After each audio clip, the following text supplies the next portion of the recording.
1.5 ലക്ഷത്തിലധികം പേരുടെ വിദേശ പഠനവും ജോലിയും സാധ്യമാക്കി കൊച്ചി ആസ്ഥാനമായ God speed immigration and study abroad private limited. Visa നടപടികൾ വേഗത്തിലും എളുപ്പത്തിലും സാധ്യമാക്കുന്നതാണ് ഗോഡ് സ്പീഡിന്റെ പ്രത്യേകതയെന്ന് മാനേജിംഗ് ഡയറക്ടർ രേണു എ പറഞ്ഞു.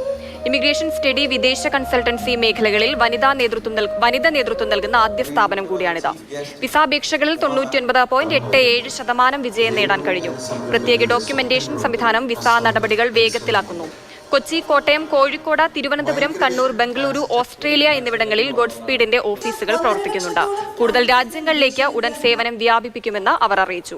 വിസാപേക്ഷകൾ മുതൽ ആ രാജ്യത്ത് എത്തിയതുവരെയുള്ള സേവനങ്ങൾ ഉറപ്പു നൽകുന്നുവെന്ന് ഗോഡ് സ്പീഡ് മാനേജ്മെന്റ് വ്യക്തമാക്കി. ഗോഡ് സ്പീഡിൽ വരുന്ന ഓരോ ആപ്ലിക്കേഷനും 100% എലിജിബിൾ ആണെന്ന് മേക്ക് ഷുവർ വരുത്തിയിട്ട് മാത്രമേ ആപ്ലിക്കേഷൻ പ്രോസസ്സ് ചെയ്യാറുള്ളൂ. ഇനി എലിജിബിൾ അല്ലെങ്കിൽ നോ. അവർക്ക് എന്താണ് അവർക്ക് വേണ്ടത്? ആക്ച്വൽ അവർക്ക് എന്താണ് വേണ്ടത്? സെറ്റിൽമെന്റ് ആണോ, അതോ അവർക്ക് അവിടെ പെർമനന്റ് റെസിഡൻസി ആണോ, ഗ്രീൻ കാർഡ് ആണോ, നല്ല കോളേജ് ആണോ, നല്ല യൂണിവേഴ്സിറ്റി ആണോ, എന്താണെങ്കിലും അത് മനസ്സിലാക്കി മാത്രമേ ഗോഡ് സ്പീഡ് പ്രവർത്തിക്കൂ.